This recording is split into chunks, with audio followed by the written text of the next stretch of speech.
Study history में आपका स्वागत है। आज हम आइडिया ऑफ भारत में प्राचीन भारत के प्रसिद्ध चिकित्सकों के बारे में पढ़ेंगे। तो चलिए शुरू करते हैं। सबसे पहले हम प्राचीन भारत के एक प्रसिद्ध चिकित्सक जीवक के बारे में जानते हैं।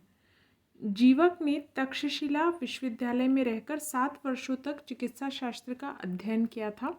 जब हमने तक्षशिला विश्वविद्यालय के बारे में पढ़ा था तो देखा था कि तक्षशिला यूनिवर्सिटी उस समय प्राचीन भारत में चिकित्सा शास्त्र के अध्ययन के लिए एक प्रसिद्ध केंद्र हुआ करती थी। तो जीवक ने तक्षशिला में रहकर चिकित्सा शास्त्र का अध्ययन किया था। उन्होंने वहाँ पर 7 साल तक इसकी पढ़ाई की थी।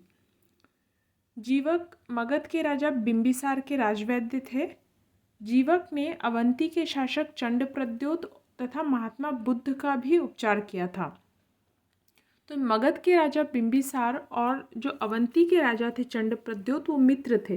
तो एक बार चंडप्रद्योत किसी गंभीर बीमारी से पीड़ित हो गए, तो बिंबिसार ने अपने राजवैद्य जीवक को उनका इलाज करने के लिए भेजा था और जीवक के इलाज से चंडप्रद्योत स्वस्थ हो गए थे।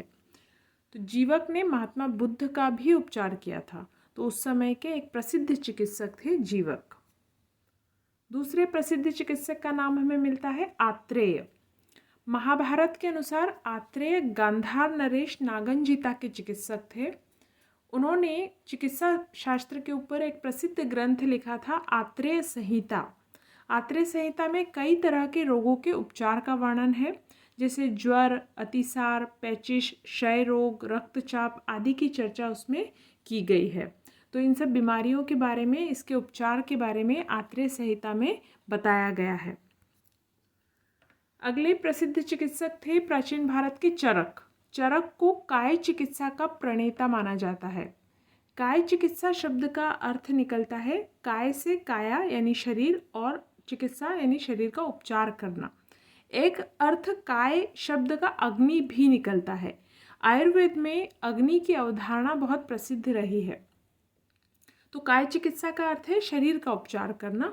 इसे हम सामान्य भाषा में जनरल मेडिसिन भी इसका अर्थ निकाल सकते हैं। चरक कुषाण नरेश कनिष्क के राजवैद्य थे। चरक ने एक चिकित्सा शास्त्र पर बहुत प्रसिद्ध ग्रंथ लिखा था, चरक संहिता, जो कि काय चिकित्सा का प्राचीनतम ग्रंथ है। इन्होंने शरीर विज्ञान, पाचन क्रिया, प्रतिरक्षा, भ्रूण विकास के बारे में इस ग्रंथ में बताया है। अलबरूनी ने चरक संहिता को औषधि शास्त्र का सर्वश्रेष्ठ ग्रंथ बताया है। अलबरूनी मोहम्मद गजनवी के साथ भारत आया था और उसने भारत में कई प्रसिद्ध पुस्तकों का अनुवाद भी किया था। तो अलबरूनी ने चरक संहिता को औषधि शास्त्र का सर्वश्रेष्ठ ग्रंथ बताया है। चरक संहिता भारतीय चिकित्सा शास्त्र का विश्वकोश यानी इंसाइक्लोपीडिया मानी जाती है और इसके आधार पर ही आगे चलकर आयुर्विज्ञान का विकास हुआ। तो बहुत ही प्रसिद्ध चिकित्सक थे चरक प्राचीन भारत के। फिर एक और प्रसिद्ध चिकित्सक सुश्रुत। सुश्रुत शल्य चिकित्सा के प्रणेता थे।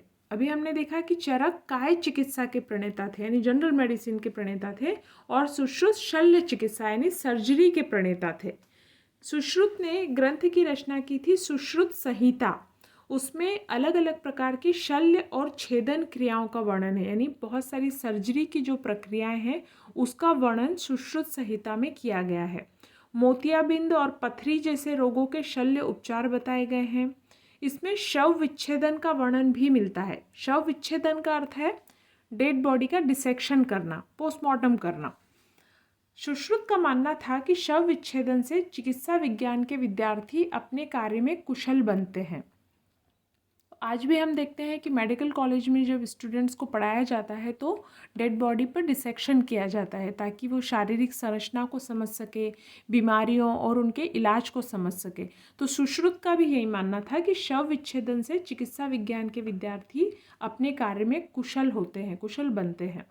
शल्य क्रिया में उपयोग होने वाले 121 उपकरणों, सुइयों और पट्टी बांधने की विधियों का वर्णन सुश्रुत संहिता में है। यानी सर्जरी में जो जो उपकरणों का उपयोग होता है उसका, सुइयों का, उसका कैसे पट्टी बांधी जाए, इस सब का वर्णन सुश्रुत संहिता में किया है सुश्रुत ने। तो बहुत ही प्रसिद्ध चिकित्सक थे ये भी प्राचीन भारत के। अगले एक प्रसिद्ध चिकित्सक का नाम मिलता है धन्वंतरी। धन्वंतरी प्रसिद्ध आयुर्वेदाचार्य और चिकित्सक थे। ये गुप्त शासक चंद्रगुप्त द्वितीय के दरबार में नवरत्न थे। गुप्त शासक चंद्रगुप्त द्वितीय, जिनका एक नाम विक्रमादित्य भी मिलता है, उनके दरबार के नवरत्नों में से एक थे धन्वंतरी और ये गुप्त काल के दौरान के प्रसिद्ध आयुर्वेदाचार्य और चिकित्सक थे। तो ये तो कुछ प्रसिद्ध चिकित्सक जिनके नाम हमें मिलते हैं। इसके अतिरिक्त गुप्त काल के दौरान वाग्भट्ट के द्वारा चिकित्सा से संबंधित 2 प्रसिद्ध कृतियों अष्टांग संग्रह और अष्टांग हृदय संहिता की भी रचना की गई थी। तो प्राचीन भारत में चिकित्सा शास्त्र का एक उल्लेखनीय विकास हुआ था और कई अलग अलग इलाज के तरीके ढूंढे गए इन चिकित्सकों के द्वारा। यहाँ तक कि सर्जरी की प्रक्रिया भी की जाती थी, जैसा कि सुश्रुत ने काफ़ी वर्णन किया है सर्जरी के बारे में। तो इस टॉपिक में इतना ही। Thank you.